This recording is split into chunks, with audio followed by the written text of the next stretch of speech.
News top ಗೆ ಸ್ವಾಗತ. ನಾನು ಸುಕನ್ಯಾ. ಟ್ವೀಟ್ ಮೂಲಕ ದಳಪತಿ ವಿರುದ್ಧ ಕೇಸರಿ ಪಡೆ ಸಮರ ಹೇಗಿದೆ? ಸಿದ್ದರಾಮಯ್ಯ ಸೋನಿಯಾ ಭೇಟಿ ವೇಳೆ ಏನೆಲ್ಲ ಚರ್ಚೆ ಆಯಿತು? ಡ್ರೈವರ್ ಜೊತೆಗಿನ ಕಿರಿಕ್ ಬಗ್ಗೆ ಸಂಜನಾ ಪೋಸ್ಟ್ನಲ್ಲಿ ಏನಿದೆ? ಡ್ರಗ್ಸ್ ಕೇಸ್ನಲ್ಲಿ ಶಾರುಖ್ ಪುತ್ರನ ವಿರುದ್ಧ ಸಿಕ್ಕೇ ಬಿಡ್ತಾ ಸಾಕ್ಷ್ಯ? ಇದೆಲ್ಲವನ್ನ ನೋಡೋಣ ನ್ಯೂಸ್ ಟಾಪ್ 9ನಲ್ಲಿ. ರಾಜ್ಯ ರಾಜಕೀಯದಲ್ಲಿ ದಳಪತಿಯ ಆರ್ಎಸ್ಎಸ್ ಕಿಚ್ಚು. ಆರ್ಎಸ್ಎಸ್ ಟಾರ್ಗೆಟ್ ಮಾಡಿದ್ದೇಕೆ ಎಚ್.ಡಿ. ಕುಮಾರಸ್ವಾಮಿ? ಅಲ್ಪಸಂಖ್ಯಾತ ಮತಗಳನ್ನ ಹಿಡಿದಿಟ್ಟುಕೊಳ್ಳೋದಕ್ಕೆ ಸಿದ್ದರಾಮಯ್ಯ ಹೆಣೆದಿರೋ ತಂತ್ರ ಏನು? ನೋಡೋಣ RSS versus HDK news top 9ನಲ್ಲಿ. ರಾಜ್ಯ ರಾಜಕೀಯದಲ್ಲಿ ಮಾಜಿ ಮುಖ್ಯಮಂತ್ರಿ ಎಚ್.ಡಿ. ಕುಮಾರಸ್ವಾಮಿ ಹೇಳಿಕೆ ಕಿಚ್ಚು ಹಚ್ಚಿದೆ. ಆರ್ಎಸ್ಎಸ್ ವಿರುದ್ಧ ಎಚ್.ಡಿ. ಕುಮಾರಸ್ವಾಮಿ ದಿಢೀರ್ ಕೆಂಡಾಮಂಡಲರಾಗಿದ್ದು, ಇದ್ದಕ್ಕಿದ್ದಂತೆ ಆರ್ಎಸ್ಎಸ್ ಟಾರ್ಗೆಟ್ ಮಾಡಿದ್ದಾರೆ. ಹೀಗಾಗಿ ಮಾಜಿ ಮುಖ್ಯಮಂತ್ರಿ ಎಚ್.ಡಿ. ಕುಮಾರಸ್ವಾಮಿ ಹೇಳಿಕೆ ಹೊಸ ಚರ್ಚೆಗೆ ಗ್ರಾಸವಾಗಿದೆ.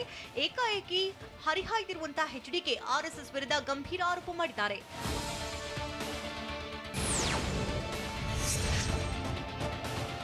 ದೇಶದ ಆಡಳಿತ ವ್ಯವಸ್ಥೆಯಲ್ಲಿ ಆರ್ಎಸ್ಎಸ್ ಆರ್ಭಟಿಸ್ತಾ ಇದ್ದು, ಇದನ್ನ ನಾನು ಹೇಳಿರುವುದು ಅಲ್ಲ, ಆರ್ಎಸ್ಎಸ್ ನಿಂದ ಮಾಹಿತಿ ಸಿಕ್ಕಿದೆ ಅಂತ ಎಚ್.ಡಿ. ಕುಮಾರಸ್ವಾಮಿ ಹೇಳಿದ್ರು. ಆರ್ಎಸ್ಎಸ್ ಕೊಟ್ಟ ಮಾಹಿತಿಯನ್ನ ಜನತೆ ಮುಂದಿಟ್ಟಿದ್ದೇನೆ. ಆರ್ಎಸ್ಎಸ್ನವರು ಐಎಎಸ್ ಐಪಿಎಸ್ ಅಧಿಕಾರಿಗಳಿದ್ದಾರೆ ಅಂತ ಆರ್ಎಸ್ಎಸ್ ನಿಂದಲೇ ಮಾಹಿತಿ ಸಿಕ್ಕಿದೆ. ಆರ್ಎಸ್ಎಸ್ ಅಜೆಂಡಾ ಇಂಪ್ಲಿಮೆಂಟ್ ಮಾಡಲು ತರಬೇತಿ ಕೊಡ್ತಾರೆ ಅಂತ ಕೇತಗಾನಹಳ್ಳಿಯಲ್ಲಿ ಮಾಜಿ ಸಿಎಂ ಕುಮಾರಸ್ವಾಮಿ ಹೇಳಿದ್ರು.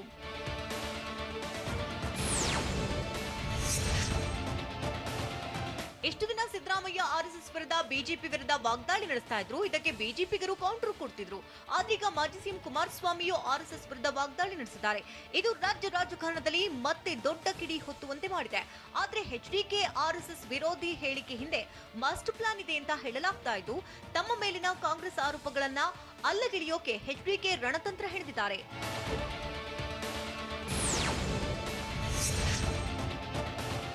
ತಮ್ಮ ಮೇಲಿನ ಕಾಂಗ್ರೆಸ್ ಆರೋಪಗಳಿಗೆ ಎಳ್ಳು ನೀರು ಬಿಡುವುದಕ್ಕೆ ಎಚ್.ಡಿ. ಕುಮಾರಸ್ವಾಮಿ ಯತ್ನಿಸಿದಂತೆ ಕಾಣ್ತಾ ಇದೆ. ಬಿಜೆಪಿ ಜೊತೆ ಜೆಡಿಎಸ್ ಹೊಂದಾಣಿಕೆ ಅಂತ ಜೆಡಿಎಸ್ ವಿರುದ್ಧ ಕಾಂಗ್ರೆಸ್ ನಾಯಕರು ಹೊಂದಾಣಿಕೆ ಆರೋಪ ಮಾಡಿದ್ರು. ಹೀಗಾಗಿ ಕಾಂಗ್ರೆಸ್ ಆರೋಪಕ್ಕೆ ತೆರೆ ಎಳೆಯಲು ಎಚ್.ಡಿ.ಕೆ ಪ್ಲಾನ್ ಮಾಡಿ ಆರ್ಎಸ್ಎಸ್ ವಿರುದ್ಧ ಗುಡುಗಿದ್ದಾರೆ. ಎಚ್.ಡಿ.ಕೆ ಆರ್ಎಸ್ಎಸ್ ವಿರೋಧಿ ಹೇಳಿಕೆ ಹಿಂದೆ ರಾಜಕೀಯ ತಂತ್ರಗಾರಿಕೆ ಇದೆ. ಸಂಘ ಪ್ರಚಾರಕರು ರಾಜಕೀಯವಾಗಿ ಲಾಭ ಪಡೆಯಲು ದಳಪತಿಗಳು ರಣತಂತ್ರ ಹೆಣೆದಿದ್ದಾರೆ. ಬಿಜೆಪಿ ವಿರೋಧಿ ಅಲೆ ಲಾಭ ಪಡೆಯಲು ಪ್ಲಾನ್ ಮಾಡಿದ್ದಾರೆ. ಕಾಂಗ್ರೆಸ್ ವಿರುದ್ಧ ಹೋದ್ರೆ ಮತಗಳು ಡಿವೈಡ್ ಆಗುತ್ತೆ. ಹೀಗಾಗಿ ಜೆಡಿಎಸ್ಗೆ ಯಾವುದೇ ಲಾಭ ಇಲ್ಲ. ಅದನ್ನ ಅರಿತು ಬಿಜೆಪಿ ವಿರುದ್ಧ ವಾಗ್ದಾಳಿ ನಡೆಸಲು ಕುಮಾರಸ್ವಾಮಿ ತಂತ್ರ ಹೆಣೆದಿದ್ದಾರೆ. ಇನ್ನು ಮತದಾರರ ಗಮನ ಸೆಳೆಯಲು ಈ ಹಿಂದೆಯೂ ಎಚ್.ಡಿ.ಕೆ ಪ್ಲಾನ್ ಮಾಡಿದ್ರು. ಬಿಜೆಪಿ ಪರ ಬ್ಯಾಟಿಂಗ್ ಮಾಡಿದ ಕುಮಾರಸ್ವಾಮಿ ಅಧಿವೇಶನದಲ್ಲಿಯೂ ಕೂಡ ಬಿಜೆಪಿ ವಿರುದ್ಧ ಗುಡುಗಿರಲಿಲ್ಲ.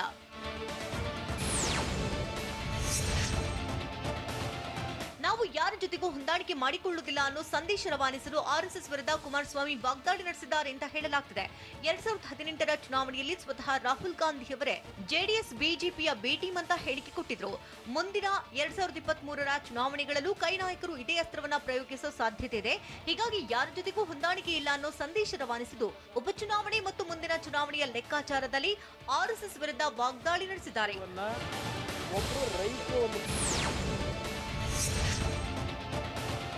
ಆರ್ಎಸ್ಎಸ್ ನಾಯಕರ ವಿರುದ್ಧ ಸಿದ್ದರಾಮಯ್ಯ ಕೂಡ ವಾಗ್ದಾಳಿ ನಡೆಸಿದ್ರು. ಆರ್ಎಸ್ಎಸ್ ನಾಯಕರು ತಾಲಿಬಾನಿಗಳು ದೇಶಭಕ್ತರಲ್ಲವೆಂದು ಟೀಕೆ ಮಾಡಿದ್ರು. ಆದರೆ ಸಿದ್ದರಾಮಯ್ಯ ಟೀಕೆಯ ಹಿಂದೆಯೂ ಹಲವು ಲೆಕ್ಕಾಚಾರವಿದೆ ಅಂತ ಹೇಳಲಾಗ್ತಾ ಇದೆ. ಅಲ್ಪಸಂಖ್ಯಾತರ ಓಲೈಕೆಗೆ ಆರ್ಎಸ್ಎಸ್ ವಿರುದ್ಧ ಸಿದ್ದರಾಮಯ್ಯ ಟೀಕೆ ಮಾಡಿದ್ದಾರೆ ಎನ್ನಲಾಗ್ತಿದೆ. ಉಪಚುನಾವಣೆಯ ಹಿನ್ನೆಲೆಯಲ್ಲಿ ಆರ್ಎಸ್ಎಸ್ ಟಾರ್ಗೆಟ್ ಮಾಡುವುದರ ಮೂಲಕ ಅಲ್ಪಸಂಖ್ಯಾತರ ಓಲೈಕೆಗೆ ತಂತ್ರ ಹೆಣೆದಿದ್ದಾರೆ.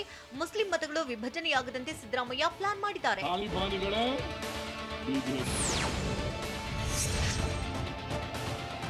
ರಾಜ್ಯದ ಸಿಂದಗಿ ಹಾನಗಲ್ ಕ್ಷೇತ್ರದಲ್ಲಿ 25,000ದಿಂದ 30,000 ಅಲ್ಪಸಂಖ್ಯಾತರ ಮತಗಳಿವೆ. ಇತ್ತ ಜೆಡಿಎಸ್ ಕೂಡ 2 ಕ್ಷೇತ್ರಗಳಲ್ಲಿ ಮುಸ್ಲಿಂ ಅಭ್ಯರ್ಥಿ ಕಣಕ್ಕಿಳಿಸಿದೆ.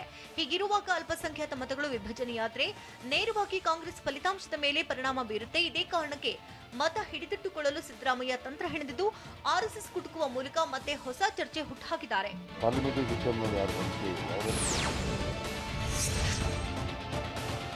ಈ ಹಿಂದೆಯೂ ಅಲ್ಪಸಂಖ್ಯಾತರ ಪರ ವಿಪಕ್ಷ ನಾಯಕ ಸಿದ್ದರಾಮಯ್ಯ ಬ್ಯಾಟ್ ಬೀಸಿದ್ರು. ಟಿಪ್ಪು ಜಯಂತಿ ಇರಬಹುದು, ತಬ್ಲಿಗಿ ವಿಚಾರ ಇರಬಹುದು, ಪ್ರತಿ ಸಂದರ್ಭದಲ್ಲೂ ನೇರವಾಗಿ ಅಲ್ಪಸಂಖ್ಯಾತ ಸಮುದಾಯದ ಪರ ಬ್ಯಾಟ್ ಬೀಸಿದ್ರು. ಈ ಬಾರಿಯೂ ತಾಲಿಬಾನ್ ವಿಚಾರ ಪ್ರಸ್ತಾಪವಾದಾಗ ನೇರವಾಗಿ ಆರ್ಎಸ್ಎಸ್ನತ್ತ ತಿರುಗಿಸುವ ಮೂಲಕ ಮತ್ತೆ ರಾಜಕೀಯ ತಂತ್ರ ಹೆಣೆದಿದ್ದಾರೆ.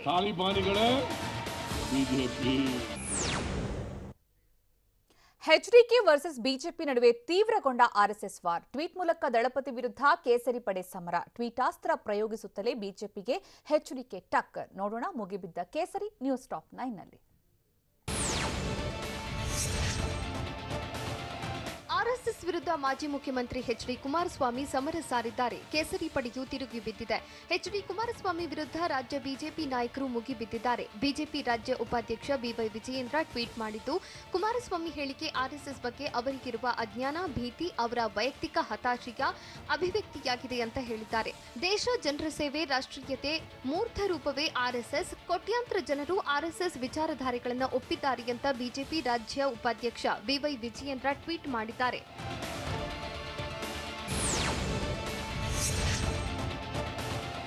ಆರ್ಎಸ್ಎಸ್ ಬಗ್ಗೆ ಮಾಜಿ ಪ್ರಧಾನಿ ಎಚ್ಡಿ ದೇವೇಗೌಡರ ಬಳಿಕ ಎಚ್ಡಿ ಕುಮಾರಸ್ವಾಮಿ ಮಾಹಿತಿ ಪಡೆಯಬಹುದಿತ್ತು ಅಂತ ಬಿವೈ ವಿಜಯೇಂದ್ರ ಟ್ವಿಟರ್ನಲ್ಲಿ ಹೇಳಿದ್ದಾರೆ. ಆರ್ಎಸ್ಎಸ್ ಹೊಗಳಿದ ಹಿರಿಯ ಗೌಡರ ನುಡಿಗಳು ಸಂಘದ ಕಾರ್ಯಕ್ರಮದಲ್ಲಿ ಭಾಗಿಯಾಗಿದ್ದು ಇತಿಹಾಸದಲ್ಲಿ ದಾಖಲಾಗಿದೆ. ಹೀಗಾಗಿ ಪೂರ್ವಾಗ್ರಹವಿಲ್ಲದೆ ವಾಸ್ತವ ಪರಿಶೀಲಿಸಿದ್ರೆ ಸಂಘದ ಬಗೆಗಿನ ಎಚ್ಡಿಕೆ ತಪ್ಪು ಕಲ್ಪನೆ ದೂರಾಗಬಹುದು ಅಂತ ಬಿವೈ ವಿಜಯೇಂದ್ರ ಟ್ವಿಟರ್ನಲ್ಲಿ ತಿಳಿಸಿದ್ದಾರೆ.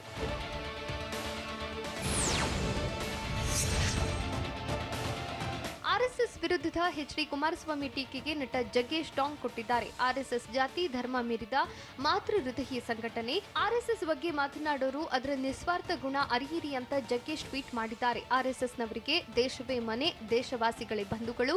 ಅವರ ನಿಸ್ವಾರ್ಥ ಸಮಾಜ ಸೇವೆಗೆ ದೇವರ ಪೂಜೆಯಾಗಿದೆ. ಆರ್ಎಸ್ಎಸ್ ಸಂಪರ್ಕ ದೊರೆತರೆ ಕರ್ಮಯೋಗಿ ಆಗ್ತಾನೆ. ಬೆಟ್ಟ ನೋಡುವವರಿಗೂ ಬೆಟ್ಟ ಏರಿದವರಿಗೂ ವ್ಯತ್ಯಾಸ ಉಂಟು ಅಂತ ಎಚ್ಡಿಕೆಗೆ ಪರೋಕ್ಷವಾಗಿ ಜಗ್ಗೇಶ್ ತಿರುಗೇಟು ನೀಡಿದ್ದಾರೆ.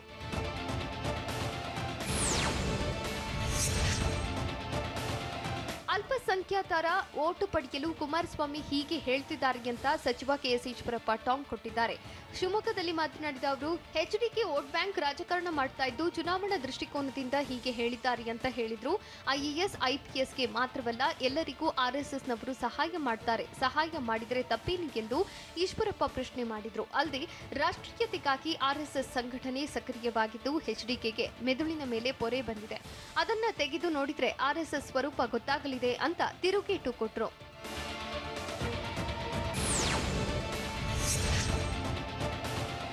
ಆರ್ಎಸ್ಎಸ್ ಬಗ್ಗೆ ಎಚ್ಡಿಕೆ ಹೇಳಿಕೆಗೆ ಸಚಿವ ಎಸ್ಟಿ ಸೋಮಶೇಖರ್ ತಿರುಗೇಟು ಕೊಟ್ಟಿದ್ದಾರೆ. ಆಡಳಿತದ ಮೇಲೆ ಆರ್ಎಸ್ಎಸ್ ಯಾವುದೇ ರೀತಿಯ ಒತ್ತಡ ಹೇರ್ತಾ ಇಲ್ಲ ಅಂತ ಸಚಿವರು ಹೇಳಿದ್ದಾರೆ. ಕೇಂದ್ರ ಸರ್ಕಾರದ ಬಗ್ಗೆ ನನಗೆ ಗೊತ್ತಿಲ್ಲ, ಆದರೆ ರಾಜ್ಯ ಸರ್ಕಾರದಲ್ಲಿ ಯಾವುದೇ ರೀತಿಯ ಒತ್ತಡ ಇಲ್ಲ. ಮಾಜಿ ಸಿಎಂ ಕುಮಾರಸ್ವಾಮಿಯವರಿಗೆ ಮಾಹಿತಿ ಕೊರತೆ ಇದ್ದು ಚುನಾವಣಾ ದೃಷ್ಟಿಯಿಂದ ಈ ರೀತಿ ಹೇಳಿರಬಹುದು ಅಂತ ಮೈಸೂರಿನಲ್ಲಿ ಎಸ್ಟಿ ಸೋಮಶೇಖರ್ ಹೇಳಿದರು.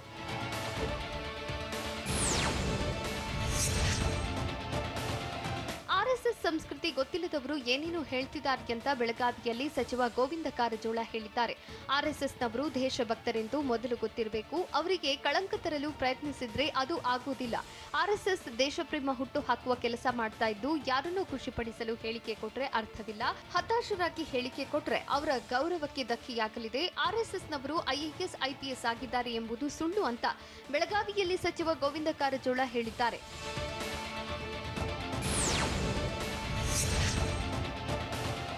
ಆರ್ಎಸ್ಎಸ್ ಬಗ್ಗೆ ಎಚ್ಡಿಕೆ ಸಿದ್ದರಾಮಯ್ಯ ಹೇಳಿಕೆಗೆ ಸಚಿವ ಪ್ರಭು ಚೌಹಾಣ್ ತಿರುಗೇಟು ಕೊಟ್ಟಿದ್ದಾರೆ. ಆರ್ಎಸ್ಎಸ್ ಇಲ್ಲವೆಂದಿದ್ದರೆ ಭಾರತ ಪಾಕಿಸ್ತಾನ ಆಗ್ತಾ ಇತ್ತು. ಪಾಕಿಸ್ತಾನ, ತಾಲಿಬಾನ್ ಎಲ್ಲವೂ ಕಾಂಗ್ರೆಸ್ನವರೇ. ಕೇಂದ್ರ ಮತ್ತು ರಾಜ್ಯದಲ್ಲಿ ಬಿಜೆಪಿ ಸರ್ಕಾರ ಇದೆ.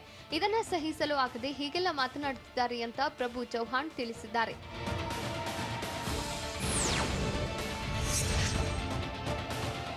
ಆರ್ಎಸ್ಎಸ್ ಶಾಖೆಗೆ ಬನ್ನಿ ಎಂದಿದ್ದ ಸಿಟಿ ರವಿಗೆ ಎಚ್ಡಿಕೆ ಟಾಂಗ್ ಕೊಟ್ಟಿದ್ದಾರೆ. ಆರ್ಎಸ್ಎಸ್ ಬಗ್ಗೆ ತಿಳಿಯಲು ಪುಸ್ತಕ ಓದಿದ್ರೆ ಸಾಲದು. ಜ್ಞಾನಾರ್ಜನೆ, ಅಧ್ಯಯನ, ಸಂಶೋಧನೆ ಮಾಡಲು ಸಂಘದ ಶಾಖೆಗೆ ಬನ್ನಿ ಎಂದು ನನಗೆ ಆಹ್ವಾನ ಕೊಟ್ಟಿದ್ದೀರಿ. ನಿಮ್ಮ ಸಂಘದ ವಾಸ್ತವಾಂಶ ನೋಡಿದವರು ಪುಸ್ತಕ ಬರೆದಿದ್ದಾರೆ. ಆ ಪುಸ್ತಕ ಓದಿ ಅಲ್ಲಿನ ವ್ಯವಹಾರಗಳ ಬಗ್ಗೆ ವಿರಾಟ ದರ್ಶನ ಆಗಿದೆ. ಶಾಖೆಗೆ ಸೇರಿಕೊಂಡ್ರೆ ಇನ್ನಷ್ಟು ಸತ್ಯ ಗೊತ್ತಾಗಬಹುದು, ಊಹಿಸಿ ಅಂತ ಎಚ್ಡಿಕೆ ಟ್ವೀಟ್ ಮಾಡಿದ್ದಾರೆ.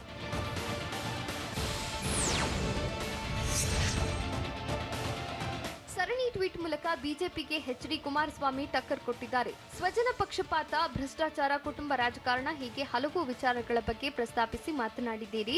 ಅದೇ ರೀತಿ ನಿಮ್ಮ ಪಕ್ಷ ಮತ್ತು ನಿಮ್ಮ ಸರ್ಕಾರದಲ್ಲಿ ತಾಂಡವವಾಡುತ್ತಿರುವ ಅಪರಿಮಿತ ಭ್ರಷ್ಟಾಚಾರ, ಕುಟುಂಬ ರಾಜಕಾರಣ, ಸ್ವಜನ ಪಕ್ಷಪಾತ ಬಗ್ಗೆಯೂ ನೀವು ಹೇಳಬೇಕಲ್ವೇ? ಅದಕ್ಕೂ ಆರ್ಎಸ್ಎಸ್ ಶಾಖೆಯಲ್ಲಿ ತರಬೇತಿ ನೀಡಲಾಯಿತಾ ಅಂತ ಟ್ವೀಟ್ ಮೂಲಕ ಎಚ್ಡಿ ಕುಮಾರಸ್ವಾಮಿ ಪ್ರಶ್ನಿಸಿದ್ದಾರೆ. ಡ್ರಗ್ಸ್ ಕೇಸ್ನಲ್ಲಿ ಶಾರುಖ್ ಪುತ್ರನ ವಿರುದ್ಧ ಸಿಕ್ಕೇ ಬಿಡ್ತಾ ಸಾಕ್ಷ್ಯ? ಎನ್ಸಿಬಿ ಅಧಿಕಾರಿಗಳಿಂದ ಶಾರುಖ್ ಖಾನ್ ಪುತ್ರನ ವಿಚಾರಣೆ ಹೇಗಿದೆ? ಗ್ರಿಲ್ ವೇಳೆ ಆರೋಪಿಗಳು ಏನೆಲ್ಲ ಬಾಯ್ಬಿಟ್ಟಿದ್ದಾರೆ ನೋಡೋಣ ಮಾದಕ ಲೋಕ ನ್ಯೂಸ್ ಟಾಪ್ 9 ನಲ್ಲಿ. ಕ್ರೂಸ್ ಡ್ರಗ್ಸ್ ಕೇಸ್ನಲ್ಲಿ ಸಿಕ್ಕಿಬಿದ್ದಿರೋ ಶಾರುಖ್ ಖಾನ್ ಪುತ್ರ ಆರ್ಯನ್ ಖಾನ್ ನನ್ನ ಇಂದು ಕೂಡ ಎನ್ಸಿಬಿ ಅಧಿಕಾರಿಗಳು ವಿಚಾರಣೆಗೆ ಒಳಪಡಿಸಿದ್ದಾರೆ. ಎನ್ಸಿಬಿ ಅಧಿಕಾರಿಗಳು ಆರ್ಯನ್ ಖಾನ್ಗೆ ಗ್ರಿಲ್ ಮಾಡ್ತಿದ್ದಾರೆ. ನಿನ್ನೆ ಆರ್ಯನ್ ಮತ್ತು ಸ್ನೇಹಿತ ಅರ್ಬಾಜ್ ನನ್ನ ಎದುರು ಬೆದುರು ಕೂರಿಸಿ ಎನ್ಸಿಬಿ ಅಧಿಕಾರಿಗಳು ವಿಚಾರಣೆ ನಡೆಸಿದ್ರು. ಇಂದು ಕೂಡ ಆರ್ಯನ್ ವಿಚಾರಣೆ ಮುಂದುವರೆದಿದೆ.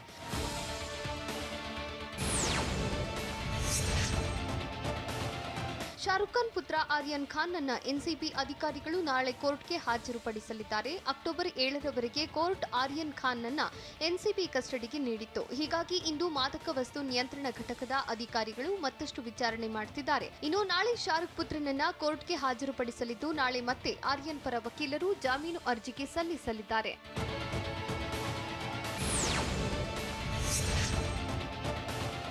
ನಾಳೆ ಕೋರ್ಟ್ಗೆ ಹಾಜರುಪಡಿಸಲಿರುವ ಎನ್ಸಿಬಿ ಅಧಿಕಾರಿಗಳು ಮತ್ತೆ ಆರ್ಯನ್ ಅನ್ನ ಕಸ್ಟಡಿಗೆ ಕೇಳಲಿದ್ದಾರೆ. ಇನ್ನಷ್ಟು ದಿನ ವಿಚಾರಣೆ ನಡೆಸಲು ಕಸ್ಟಡಿಗೆ ನೀಡುವಂತೆ ಮನವಿ ಮಾಡಲಿದ್ದಾರೆ. ನಾಳೆ ಖಿಲ್ಲಾ ಕೋರ್ಟ್ನಲ್ಲಿ ಮತ್ತೆ ವಾದ ಪ್ರತಿವಾದ ನಡೆಯಲಿದೆ. ಆರ್ಯನ್ ಪರ ವಕೀಲರು ಜಾಮೀನು ಅರ್ಜಿ ಸಲ್ಲಿಸಿದ್ರೆ, ಇತ್ತ ಎನ್ಸಿಬಿ ಪರ ವಕೀಲರು ಮತ್ತಷ್ಟು ಕಸ್ಟಡಿಗೆ ಕೇಳಲಿದ್ದಾರೆ.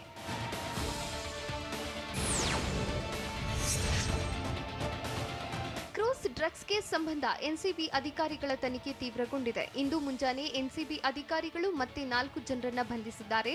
ಡ್ರಗ್ಸ್ ಪಾರ್ಟಿ ಆಯೋಜಕರನ್ನ ಎನ್ಸಿಬಿ ಅರೆಸ್ಟ್ ಮಾಡಿದೆ. ಇದುವರೆಗೆ ಡ್ರಗ್ಸ್ ಕೇಸ್ನಲ್ಲಿ 16 ಮಂದಿಯನ್ನ ಬಂಧಿಸಲಾಗಿದೆ.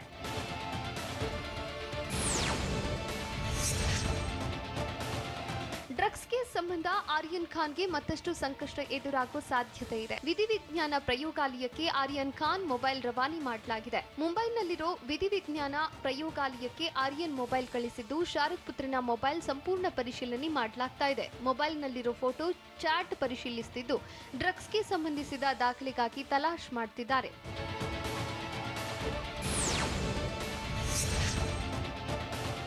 ಕ್ರೂಸ್ ಡ್ರಗ್ಸ್ ಕೇಸ್ನಲ್ಲಿ ಸಿಕ್ಕಿಬಿದ್ದಿರುವ ಸೂಪರ್ ಸ್ಟಾರ್ ಶಾರುಖ್ ಖಾನ್ ಪುತ್ರ ಆರ್ಯನ್ ಖಾನ್ ಈಗ ಎನ್ಸಿಬಿ ಲಾಕಪ್ನಲ್ಲಿ ತೀವ್ರ ವಿಚಾರಣೆ ಎದುರಿಸುತ್ತಿದ್ದಾನೆ.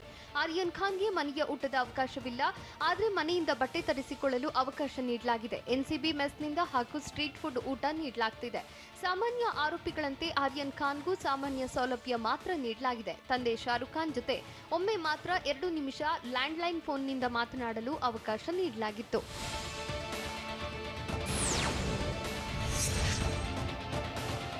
ವಿಚಾರಣೆ ವೇಳೆ ಟೈಮ್ ಪಾಸ್ಗೆ ಆರ್ಯನ್ ಖಾನ್ ಪುಸ್ತಕದ ಮೊರೆ ಹೋಗಿದ್ದಾನೆ. ಎನ್ಸಿಬಿ ಕಸ್ಟಡಿಯಲ್ಲಿರುವ ಆರ್ಯನ್ ಖಾನ್ ಓದಲು ವಿಜ್ಞಾನ ಪುಸ್ತಕ ತರಿಸಿಕೊಂಡಿದ್ದಾನೆ. ವಿಜ್ಞಾನ ಪುಸ್ತಕ ತಂದುಕೊಟ್ಟಿರೋ ಎನ್ಸಿಬಿ ಅಧಿಕಾರಿಗಳು ಎನ್ಸಿಬಿ ಕಚೇರಿ ಬಳಿ ಇರುವ ನ್ಯಾಷನಲ್ ಹಿಂದೂ ರೆಸ್ಟೋರೆಂಟ್ನಿಂದ ಊಟ ತಂದುಕೊಟ್ಟಿದ್ದಾರೆ.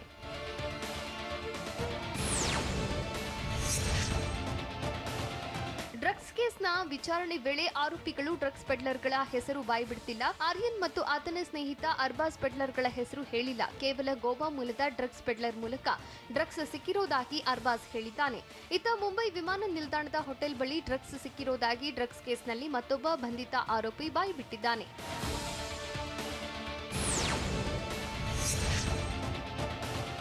ಎನ್ಸಿಬಿ ಅಧಿಕಾರಿಗಳಿಂದ ಡ್ರಗ್ಸ್ ಆಪರೇಷನ್ ಮತ್ತಷ್ಟು ತೀವ್ರಗೊಂಡಿದೆ. ಆರೋಪಿಗಳು ನೀಡಿದ ಹೇಳಿಕೆ ಆಧರಿಸಿ ಎನ್ಸಿಬಿ ಅಧಿಕಾರಿಗಳು ಕಾರ್ಯಾಚರಣೆ ನಡೆಸ್ತಾ ಇದ್ದು, ಮುಂಬೈನ ಮೂಲೆ ಮೂಲೆಯಲ್ಲೂ ತಲಾಶ್ ಮಾಡುತ್ತಿದ್ದಾರೆ. ಬಾಂದ್ರಾ, ಜುಹು, ಪೊವಾಯಿ, ಗೋರೆಗಾಂವ್ನಲ್ಲಿ ಸೇರಿದಂತೆ ಮುಂಬೈನ ವಿವಿಧ ಭಾಗಗಳಲ್ಲಿ ಎನ್ಸಿಬಿ ಡ್ರಗ್ಸ್ ಆಪರೇಷನ್ ಕೈಗೊಂಡಿದೆ.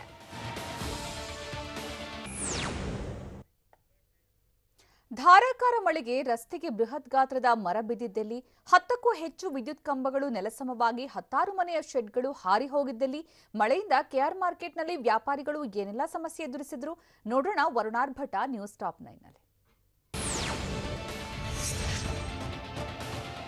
ಹಾಸನ ಜಿಲ್ಲೆಯ ವಿವಿಧೆಡೆ ಭಾರೀ ಮಳೆ ಬೀಳ್ತಿದ್ದು ಜನಜೀವನ ಅಸ್ತವ್ಯಸ್ತವಾಗಿದೆ. ಅರಕಲಗೂಡು ತಾಲೂಕಿನ ಶಿರದನಹಳ್ಳಿ ಬಳಿ ಮಳೆಯಿಂದ ಬೃಹತ್ ಗಾತ್ರದ ಮರವೊಂದು ರಸ್ತೆಗೆ ಉರುಳಿ ಬಿದ್ದಿದ್ದು, ಅರಕಲಗೂಡು ಮತ್ತು ಕೇರಳಾಪುರ ಮಧ್ಯೆ ಸಂಪರ್ಕ ಕಡಿತಗೊಂಡಿದೆ. ಸ್ಥಳಕ್ಕೆ ಭೇಟಿ ನೀಡಿದ ಕಂದಾಯ ಇಲಾಖೆ ಅಧಿಕಾರಿಗಳು ಮರ ತೆರವುಗೊಳಿಸಲು ಸಾಹಸಪಟ್ಟರು. ಅಲ್ಲದೆ ಚನ್ನರಾಯಪಟ್ಟಣ, ಹೊಳೆನರಸೀಪುರ ತಾಲೂಕು ವ್ಯಾಪ್ತಿಯಲ್ಲೂ ಮಳೆ ಸುರಿಸುತ್ತಿದ್ದು ಅಪಾರ ಪ್ರಮಾಣದಲ್ಲಿ ಹಾನಿಯಾಗಿದೆ.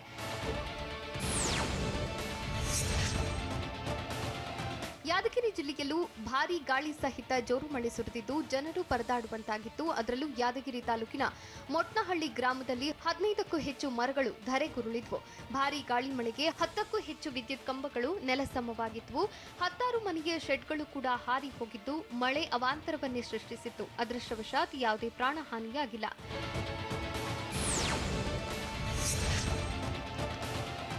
ಬೆಂಗಳೂರಿನಲ್ಲಿ ರಾತ್ರಿಯಿಂದ ಭರ್ಜರಿ ಮಳೆಗೆ ಸಿಟಿ ಮಂದಿ ಹೈರಾಣಾಗಿದ್ರು. ಬೆಳಗ್ಗೆ ಕೆಆರ್ ಮಾರ್ಕೆಟ್ಗೆ ವ್ಯಾಪಾರಕ್ಕೆ ಬಂದ ಜನರು ಮತ್ತು ಗ್ರಾಹಕರು ಕಂಗಾಲಾಗಿದ್ರು. ವರುಣನ ಆರ್ಭಟಕ್ಕೆ ಸೊಪ್ಪು ಕೊಚ್ಚಿ ಹೋಗಿದ್ದು ವ್ಯಾಪಾರಸ್ಥರು ಕಂಗಾಲಾದ್ರು. ಅಲ್ಲದೆ ಭಾರೀ ಮಳೆಯಿಂದಾಗಿ ತುಳಸಿ ಹಾರ ಸೇರಿ ಹೂಗಳು ಸಹ ನೀರು ಪಾಲಾಗಿದ್ದು ವ್ಯಾಪಾರಸ್ಥರು ವರುಣನಿಗೆ ಹಿಡಿ ಶಾಪ ಹಾಕಿದ್ರು.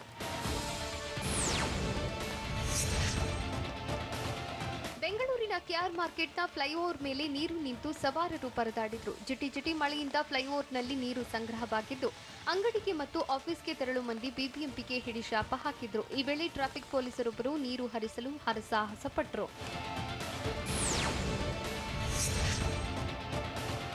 ದಾವಣಗೆರೆ ಜಿಲ್ಲೆ ಚನ್ನಗಿರಿ ತಾಲೂಕಿನ ಚಿರಾಡೋಣಿ ಮತ್ತು ದೊಡ್ಡಘಟ್ಟ ಗ್ರಾಮದ ಮಧ್ಯೆ ಹರಿಯುತ್ತಿದ್ದ ಹಳ್ಳದಲ್ಲಿ ಲಾರಿಯೊಂದು ಪಲ್ಟಿ ಹೊಡೆದಿದೆ. ಪಡಿತರ ಧಾನ್ಯ ಸಾಗಿಸುತ್ತಿದ್ದ ಲಾರಿ ಹಳ್ಳ ದಾಟುವಾಗ ನಿಯಂತ್ರಣ ತಪ್ಪಿ ಮಗುಚಿದ್ದು ಚಾಲಕ ಅಪಾಯದಿಂದ ಪಾರಾಗಿದ್ದಾನೆ. ರಾಗಿ ತುಂಬಿದ್ದ ಲಾರಿಯನ್ನ ಮೇಲೆತ್ತಲು ಸಾಹಸ ಪಡಲಾಯಿತು.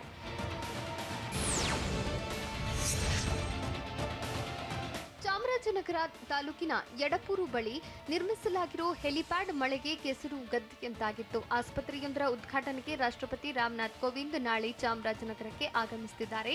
ಹೀಗಾಗಿ ಯಡಪುರ ಬಳಿ ಹೆಲಿಪ್ಯಾಡ್ ನಿರ್ಮಿಸಲಾಗಿದ್ದು ನಿರಂತರ ಮಳೆಗೆ ಹೆಲಿಪ್ಯಾಡ್ ಕೆಸರುಮಯವಾಗಿದೆ. ಕಳಪೆ ಗುಣಮಟ್ಟದ ಹೆಲಿಪ್ಯಾಡ್ ನಿರ್ಮಾಣದಿಂದಾಗಿ ಆತಂಕ ಕೂಡ ಹೆಚ್ಚಾಗಿದ್ದು ಜಿಲ್ಲಾಡಳಿತ ಕ್ರಮ ಕೈಗೊಳ್ಳಬೇಕಿದೆ.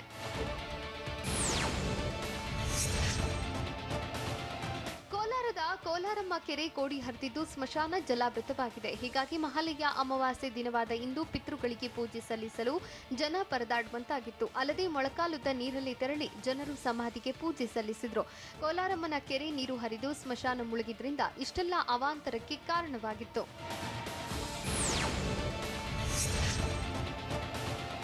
ತುಮಕೂರು ಜಿಲ್ಲೆ ಕೊರಟಗೆರೆ ತಾಲೂಕಿನ ಸಿದ್ದರ ಬೆಟ್ಟದಲ್ಲಿ ಭಾರೀ ಮಳೆಗೆ ತೀರ್ಥ ಕಲ್ಯಾಣಿ ಉಕ್ಕಿ ಹರಿದಿದೆ. ಬೆಟ್ಟದ ಮೇಲಿರೋ ಸಿದ್ದೇಶ್ವರ ಲಿಂಗದ ದೇಗುಲದ ಬಾಗಿಲವರೆಗೂ ನೀರು ಉಕ್ಕಿ ಭೋರ್ಗರೆದಿದೆ.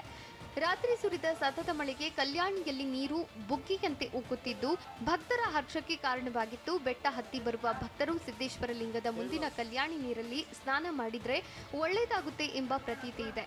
ಎಂತಹ ಬರಗಾಲದಲ್ಲೂ ಭತ್ತದ ಕಲ್ಯಾಣಿ ಇದೇ ಮೊದಲ ಬಾರಿಗೆ ಉಕ್ಕಿ ಹರಿದಿದೆ.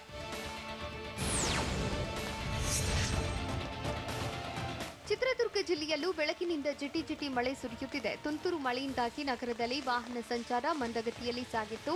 ಜಿಲ್ಲೆಯಾದ್ಯಂತ ಮೋಡ ಮುಸುಕಿದ ವಾತಾವರಣವಿದ್ದು ಜಿಲ್ಲೆಯ ಹಲವೆಡೆ ಅಲ್ಲಲ್ಲಿ ಹಗುರವಾಗಿ ಮಳೆ ಬೀಳುತ್ತಿದೆ. ಸಿದ್ದು ಸೋನಿಯಾ ಭೇಟಿ ವೇಳೆ ಏನೆಲ್ಲ ಚರ್ಚೆ ಆಯಿತು? ಬಿಎಸ್ವೈ ಎಂಬಿ ಪಾಟೀಲ್ ಜಮೀರ್ ಬಗ್ಗೆ ಸೋನಿಯಾ ಹೇಳಿದ್ದೇನು? ಕ್ಯಾಬ್ ಗಲಾಟೆ ಬಗ್ಗೆ ನಟಿ ಸಂಜನಾ ಗಲ್ರಾನಿ ಪೋಸ್ಟ್ನಲ್ಲಿ ಏನಿದೆ ನೋಡೋಣ ಬೆಂಗಳೂರು ನ್ಯೂಸ್ ಟಾಪ್ 9ನಲ್ಲಿ.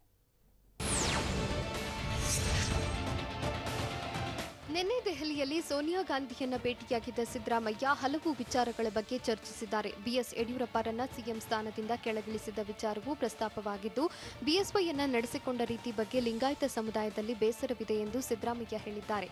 ಅಲ್ಲದೆ ಲಿಂಗಾಯತ ಸಮುದಾಯದ ಒಲವು ಗಳಿಸಲು ಸಭೆಯಲ್ಲಿ ಚರ್ಚಿಸಿದ್ದಾರೆ. ಇನ್ನು ಎಐಸಿಸಿ ಪ್ರಧಾನ ಕಾರ್ಯದರ್ಶಿ ಸ್ಥಾನಕ್ಕೆ ಎಂಬಿ ಪಾಟೀಲ್ ಹೆಸರನ್ನ ಸಿದ್ದರಾಮಯ್ಯ ಸೂಚಿಸಿದ್ದಾರೆ. ಈ ವೇಳೆ ಶಾಮನೂರು ಶಿವಶಂಕರಪ್ಪ ಹೆಸರನ್ನ ಸೋನಿಯಾ ಗಾಂಧಿ ಪ್ರಸ್ತಾಪಿಸಿದ್ದು ಸಿದ್ದರಾಮಯ್ಯ ವಯಸ್ಸಿನ ಕಾರಣ ನೀಡಿದ್ದಾರೆ. ಹೀಗಾಗಿ ಇನ್ನೆರಡು ಹೆಸರು ಸೂಚಿಸುವಂತೆ ಸಿದ್ದರಾಮಯ್ಯಗೆ ಸೂಚನೆ ನೀಡಿದ್ದಾರೆ.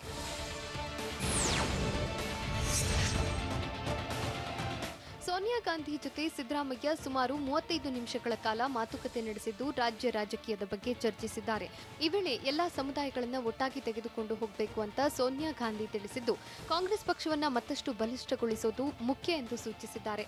ಅಲ್ಲದೆ ಅನಗತ್ಯ ವಿಚಾರಗಳ ಪ್ರಸ್ತಾವನೆ ಬಂದರೆ ತಿರಸ್ಕರಿಸಿ ಪಕ್ಷದ ಬಲವರ್ಧನೆ ಬಗ್ಗೆ ಚಿಂತಿಸಿ ಎಂದಿದ್ದಾರೆ.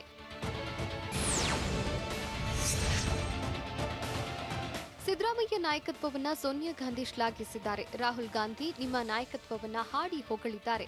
ನಿಮ್ಮ ನಾಯಕತ್ವದ ಬಗ್ಗೆ ಉತ್ತಮ ಮಾತುಗಳನ್ನ ಆಡಿದ್ದಾರೆ ಅಂತ ಸೋನಿಯಾ ಗಾಂಧಿ ಹೇಳಿದ್ದಾರೆ. ಜೊತೆಗೆ ನಮ್ಮ ಸಣ್ಣ ತಪ್ಪುಗಳು ಎದುರಾಳಿಗಳಿಗೆ ಬಲ ತಂದುಕೊಡಲಿದೆ. ಇದರ ಅರಿವು ನಿಮಗೆ ಇರಲಿ ಎಂದು ತಿಳಿಸಿದ್ದಾರೆ. ಇದೇ ವೇಳೆ ಪರೋಕ್ಷವಾಗಿ G23 ನಾಯಕರ ಬಗ್ಗೆ ಪ್ರಸ್ತಾಪಿಸಿದ ಸಿದ್ದರಾಮಯ್ಯ ಕಾರ್ಯಕರ್ತರಿಗೆ ಗಾಂಧಿ ಕುಟುಂಬದ ಬಗ್ಗೆಯೇ ಅನುಮಾನ ಮೂಡಿಸಲು ಯತ್ನಿಸುತ್ತಿದ್ದಾರೆ. ಚುನಾವಣೆ ಸಮೀಪಿಸುತ್ತಿದ್ದು ಸಂಘಟನೆ ಬಲವಾಗಬೇಕಿದೆ. ನಾನಂತೂ ಪಕ್ಷದ ಕೆಲಸಕ್ಕೆ ಸದಾ ಸಿದ್ಧ ಅಂತ ಸಿದ್ದರಾಮಯ್ಯ ಹೇಳಿದ್ದಾರೆ.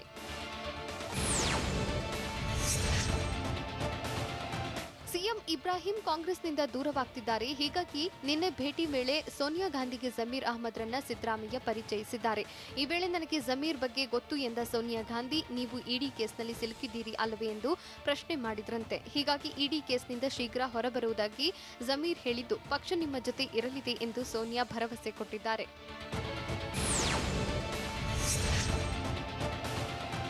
ಉತ್ತರ ಪ್ರದೇಶದ ಲಖೀಂಪುರ್ನಲ್ಲಿ ಹಿಂಸಾಚಾರ ಪ್ರಕರಣ ಸಂಬಂಧ ಮುಖ್ಯಮಂತ್ರಿ ಯೋಗಿ ಆದಿತ್ಯನಾಥ್ ವಿರುದ್ಧ ಕಾಂಗ್ರೆಸ್ ನಾಯಕ ಮಲ್ಲಿಕಾರ್ಜುನ್ ಖರ್ಗೆ ವಾಗ್ದಾಳಿ ನಡೆಸಿದ್ದಾರೆ. ಮೇಲೆ ಸಾಧು ಬಟ್ಟೆ ಹಾಕಿ ಒಳಗಡೆ ಕೆಟ್ಟ ವ್ಯವಸ್ಥೆಗೆ, ಹಿಂಸಾಚಾರಕ್ಕೆ ಪ್ರಚೋದನೆ ಕೊಡ್ತಾರೆ. ಬಾಯಲ್ಲಿ ರಾಮ್ ರಾಮ್ ಎಂದು ಕೈಗೆ ಚೂರಿ ಹಿಡಿತಾರೆ. ಇಂಥ ವ್ಯಕ್ತಿಗಳು ಜವಾಬ್ದಾರಿಯುತ ಸ್ಥಾನದಲ್ಲಿ ಇರಬಾರದು. ಹಿಂಸಾಚಾರ ನಡೆದಾಗಲೂ ನಾವು ಸುಮ್ಮನಿರಬಾರದು. ನಾವು ಸುಮ್ಮನಿದ್ರೆ ಪ್ರಜಾಪ್ರಭುತ್ವದ ವ್ಯವಸ್ಥೆ ಉಳಿಯುತ್ತಾ ಎಂದು ಮಲ್ಲಿಕಾರ್ಜುನ್ ಖರ್ಗೆ ಪ್ರಶ್ನೆ ಮಾಡಿದ್ದಾರೆ.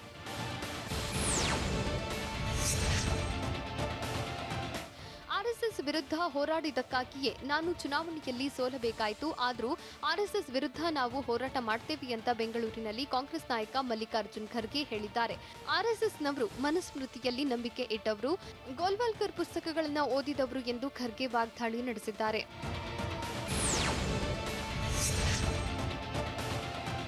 ಕ್ಯಾಬ್ ಚಾಲಕ ಜೊತೆಗಿನ ಕಿರಿಕ್ ಬಗ್ಗೆ ನಟಿ ಸಂಜನಾ ಗಲ್ರಾನಿ ವಿವರವಾಗಿ ಪತ್ರ ಬರೆದಿದ್ದಾರೆ. ನಿನ್ನೆ ಕ್ಯಾಬ್ ಚಾಲಕನೇ ತಪ್ಪು ಮಾಡಿದ್ದಾನೆ ಎಂದು ಉಲ್ಲೇಖಿಸಿದ್ದಾರೆ. ಕಾರಿನಲ್ಲಿ ಎಸಿ ಆನ್ ಮಾಡುವಂತೆ ಹೇಳಿದ್ದಕ್ಕೆ ಕಿರಿಕ್ ಮಾಡಿದ್ದ. 10,000 ರೂಪಾಯಿ ಬಿಲ್ ಮಾಡುವುದಾಗಿ ಆತ ಹೇಳಿದ್ದ. ನಾನು ಪೊಲೀಸರಿಗೆ ಕರೆ ಮಾಡಿದ ಬಳಿಕ ನಾನು ಬುಕ್ ಮಾಡಿದ್ದ ಸ್ಥಳಕ್ಕೆ ಕ್ಯಾಬ್ ಚಾಲಕ ಬಿಟ್ಟು ಹೋದ ಅಂತ ಘಟನೆಯ ಬಗ್ಗೆ ಪತ್ರದಲ್ಲಿ ಬರೆದಿದ್ದಾರೆ.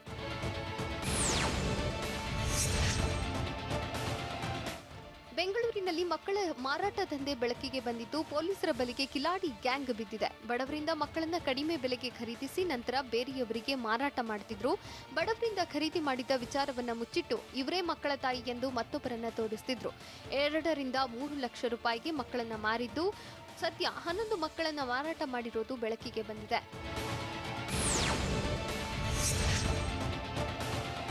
ಮಕ್ಕಳ ಮಾರಾಟ ಜಾಲವನ್ನ ಭೇದಿಸಿರುವ ಪೊಲೀಸರು 13 ಮಕ್ಕಳನ್ನ ರಕ್ಷಣೆ ಮಾಡಿದ್ದಾರೆ. ಸದ್ಯ 11 ಮಕ್ಕಳನ್ನ ಮಾರಾಟ ಮಾಡಿರೋದು ಬೆಳಕಿಗೆ ಬಂದಿದ್ದು, ಇದಲ್ಲದೆ ಇನ್ನು 18 ಮಕ್ಕಳನ್ನ ಮಾರಾಟ ಮಾಡಿರುವ ಶಂಕೆ ಇದೆ. ದೇವಿ ಷಣ್ಮುಗಮ್ಮ, ಮಹೇಶ್ ಕುಮಾರ್, ಜನಾರ್ದನ್, ರಂಜನಾ ದೇವಿ ಪ್ರಸಾದ್, ಧನಲಕ್ಷ್ಮಿ ಬಂಧಿತ ಆರೋಪಿಗಳಾಗಿದ್ದು, ಡಿಸಿಪಿ ಹರೀಶ್ ಪಾಂಡೆ ನೇತೃತ್ವದಲ್ಲಿ ಆರೋಪಿಗಳನ್ನ ಅರೆಸ್ಟ್ ಮಾಡಲಾಗಿದೆ. ಬಸವನಗುಡಿ ಮಹಿಳಾ ಠಾಣಾ ವ್ಯಾಪ್ತಿಯಲ್ಲಿ ಪ್ರಕರಣ ದಾಖಲಾಗಿದೆ.